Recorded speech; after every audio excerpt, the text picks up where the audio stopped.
again, dobry wieczór. Actually, right after the aggression, millions of Ukrainians turned their eyes onto the International Criminal Court as the only permanent body of international criminal justice with relevant powers to prosecute all those who are guilty in full-scale aggression of Russia and Ukraine. And because this court has a jurisdiction over the prosecution of persons accused of engaging in the most serious international crimes, like war crimes, crimes against humanity, genocide, and of course, the crime of aggression. The ICC has legal mechanisms for bringing to justice those guilty of the crime of aggression, and it gave the world community a reason to hope that Putin and his company of supporters would be condemned for launching an aggressive war against Ukraine. I'm sorry, it's just a signal of air attack alarm. Sorry. The war is continuing. However, it did not happen as we and a lot of people expected. In real life, everything is much more complicated, as we know. I would like to note that until 2010, the Rome Statute interpreting the crime of aggression as one of the most serious international crimes for which individual criminal responsibility is provided, contained a clause that stating that, I quote, the court shall exercise jurisdiction over the crime of aggression as soon as it is accepted according to Articles 121 and 123 of the provision containing the definition of this crime and setting out the conditions under which the court exercises jurisdiction over this crime, end of quotation. Thus, at the time of the court's inception, not only the very definition of aggression as an international crime, but also the conditions under which the court could investigate it were present in the statute of the ICC. So therefore, in accordance with the requirements of the statute, only in 2010, a conference was held in Kampala in Uganda, which prepared a number of amendments, which in particular related to the definition of crime of aggression and the conditions for exercising a jurisdiction of the ICC in relation to this serious crime. So the amendments introduced in 2010 to the statute of the International Criminal Court defined the aggression as a criminal act which consists in planning, preparation, initiation, or execution by a person in position effectively to exercise control over or to direct the political or military action of a state, of an act of aggression which by its character, gravity, and scale constitutes a manifest violation of the Charter of the United Nations. Act of aggression may be committed by use of armed force by a state against the sovereignty, territorial integrity, or political independence of another state, or in any other manner inconsistent with the UN Charter. Clause 2, Article 8 bis of the ICC statute provides that actions specified in the United Nations General Assembly resolution of December 1974 are the acts of aggression.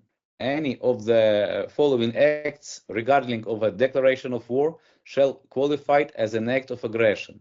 And these acts include in particular like the invasion or attack by the armed forces of state of the territory of another state, bombardment by the armed forces of state against the territory of another state, or use of any weapons by the state against the territory of another state, the blockade of the ports or coasts of a state by armed forces of another state, the use of armed forces of one state which are within the territory of another state with the agreement of the receiving state in the contravention of the conditions provided for in agreement or any extension of their presence in such territory beyond, or sending or on behalf of the state armed bands, groups, irregular or mercenaries which carry out acts of armed force against another state.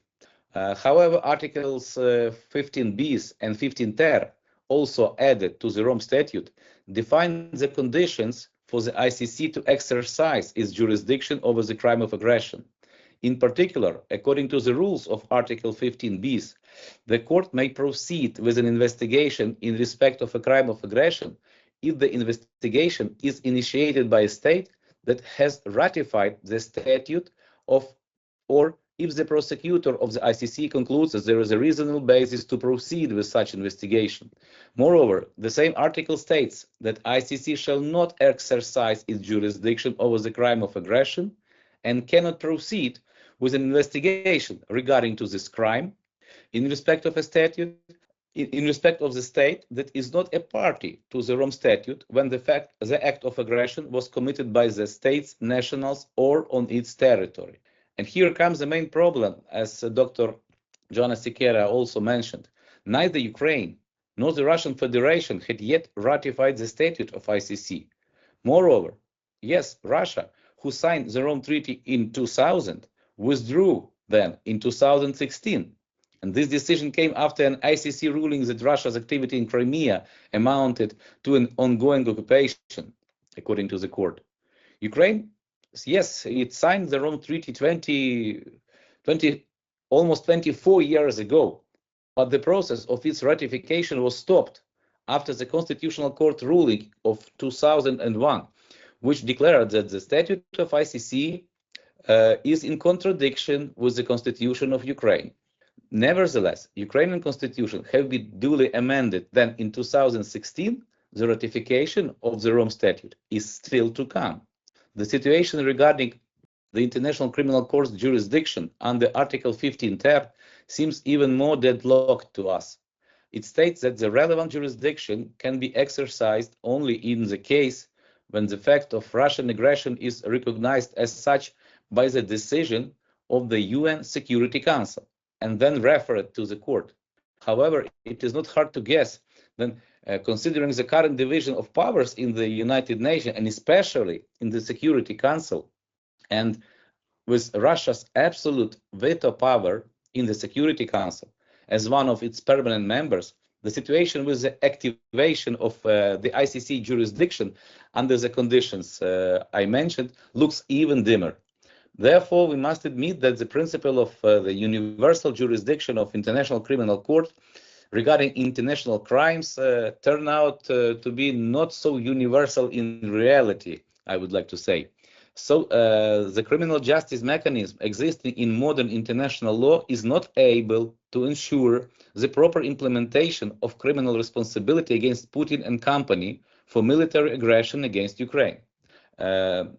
Theoretically, the ICC can gain jurisdiction over this crime only in case when Russian Federation loses its membership in the UN Security Council, and if the People's Republic of China then supports Ukraine and not Russia in the Security Council.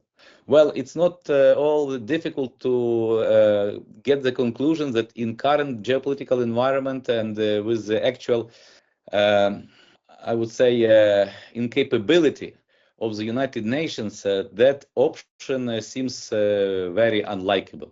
In addition, unfortunately, there are some other difficulties associated with the activities of the International Criminal Court.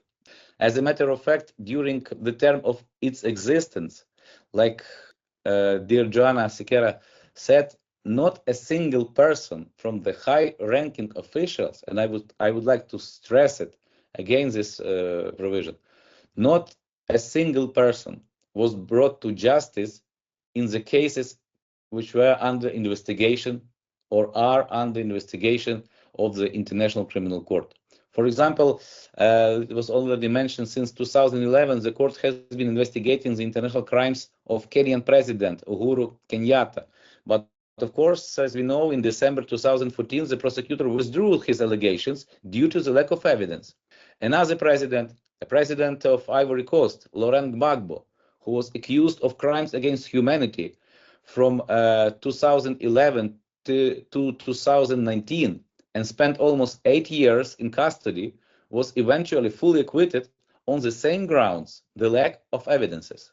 As you know from the official information contained on the website of the International Criminal Court, only 4 people were convicted by the court during its 20 years activity. That is why all these political and legal aspects of the ICC's activity encourage us to search for other international legal tools and ways to establish justice and ensure the international trial against Putin and his company for the crime of aggression they committed in Ukraine. Thus, the establishment of a separate international ad hoc criminal tribunal seems to be the most acceptable option for the world community to seek, and not only to seek, but to find justice in this case. As I have mentioned before, the establishment of a separate international ad hoc tribunal seems the most acceptable option. Okay, the modern international law knows several precedents when the international tribunals became effective tools for punishing persons guilty of the most serious international crimes committed during the 20th century, including the crime of aggression, of course. Thus, planning, preparation, initiation of waging an aggressive war was recognized as a crime under customary international law in the verdicts of the international military tribunals in Nuremberg and Tokyo, which were established after the Second World War. Therefore, establishment of a special ad hoc international tribunal, which will rely on the exercise of jurisdiction to bring to criminal responsibility senior officials or high-ranking officials of Russia for planning, preparing, waging an aggressive war in Ukraine, is quite plausible and is legitimate. After all, many states such as Netherlands, Estonia, Latvia, Lithuania, if I'm not mistaken, also Polish authorities, as well as some international organizations such as European Union, Council of Europe, have already declared the need to create such a tribunal to punish Russian criminals, both for the crime of aggression and for other international crimes. And the sooner the main stakeholders agree on the unified strategy of the organization and functioning of the International Criminal Tribunal, as well as define a legal basis for its creation, and the most effective international criminal justice will follow. However, of course, there are some pitfalls connected to the model, to the very model of the future ad hoc tribunal. And first of all, such institution can be created on the basis of an international treaty between the states. Ukraine, as a state that has directly suffered due to the Russian aggression, should be a mandatory participant in such a treaty. And under the same treaty, the parties shall approve its statute, which will determine all issues of its activity, jurisdictional and procedural aspects. The benchmark for the organization of this court is the well-known Nuremberg Tribunal, which was established on the basis of an agreement between the USSR, the United States of America, Great Britain, and France, with, if I'm not mistaken, 19 states to join after.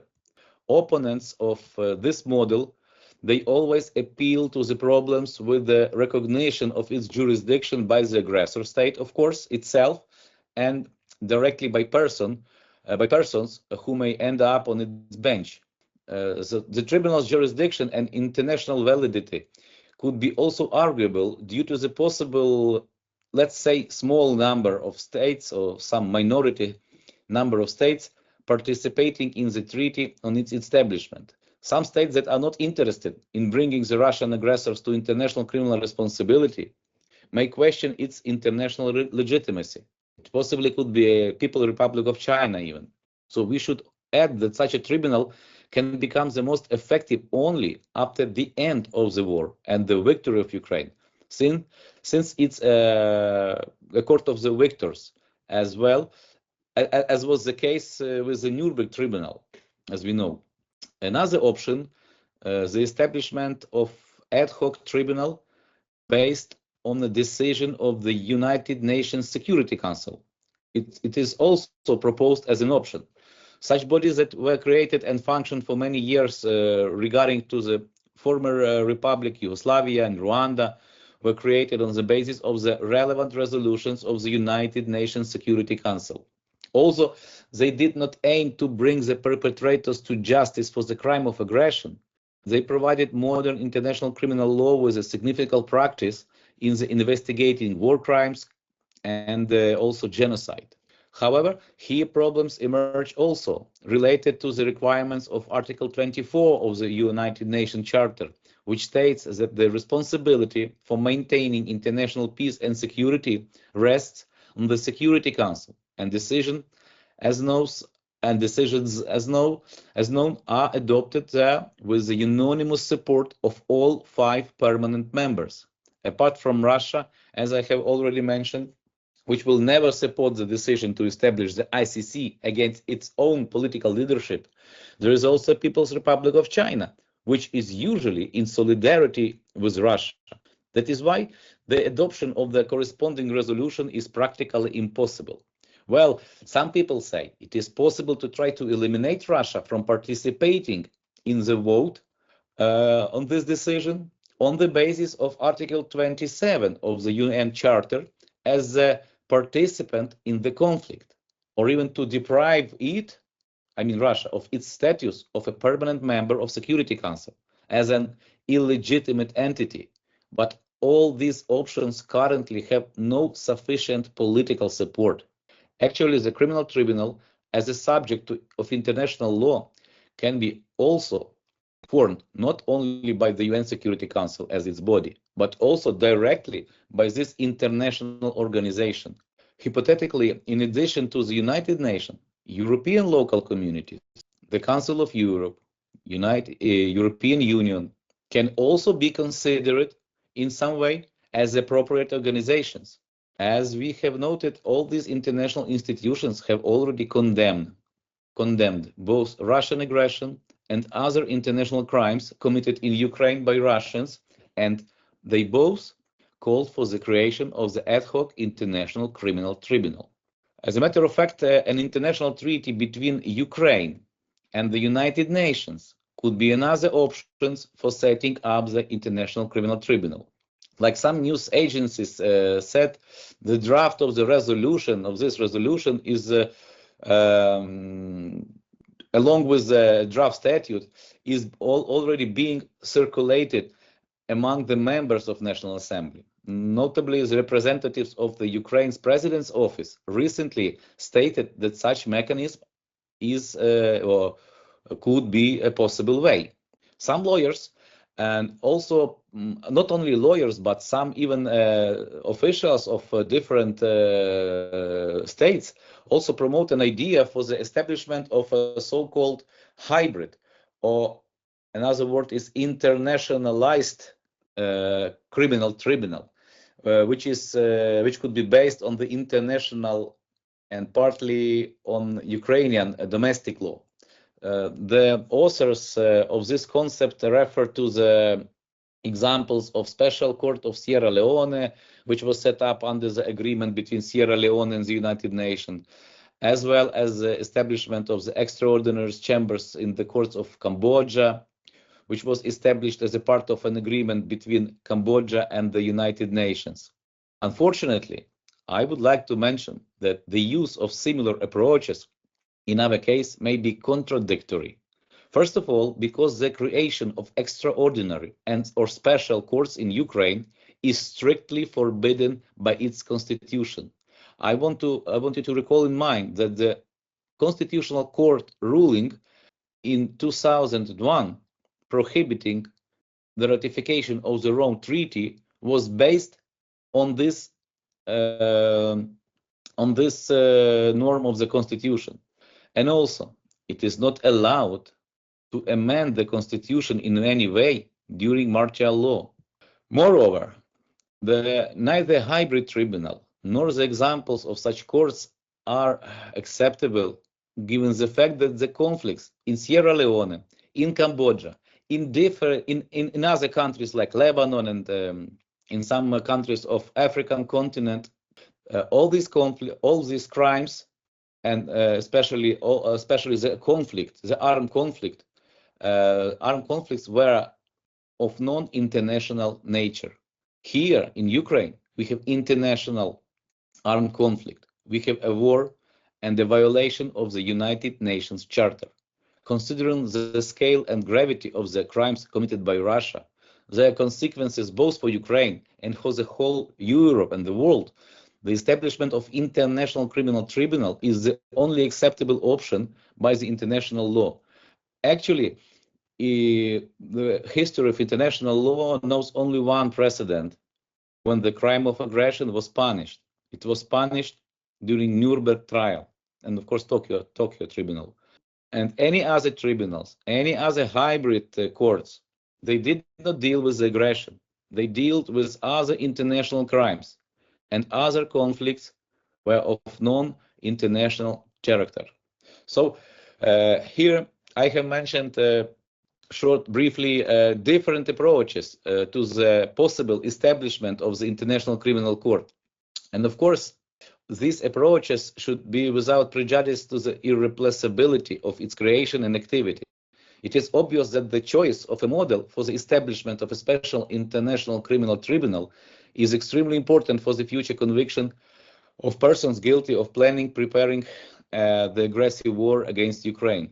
And such future tribunal must have proper international recognition, of course, to ensure criminal responsibility for all responsible for the crime of aggression against Ukraine. And ensuring the principle of inevitability of punishment for the international crimes is important not only for Ukraine, but also for the Europe and for the world to prevent such atrocities in the future. So here is actually my brief presentation for the problem why the International Ad Hoc Tribunal is needed, and about possible models of this tribunal. Thank you.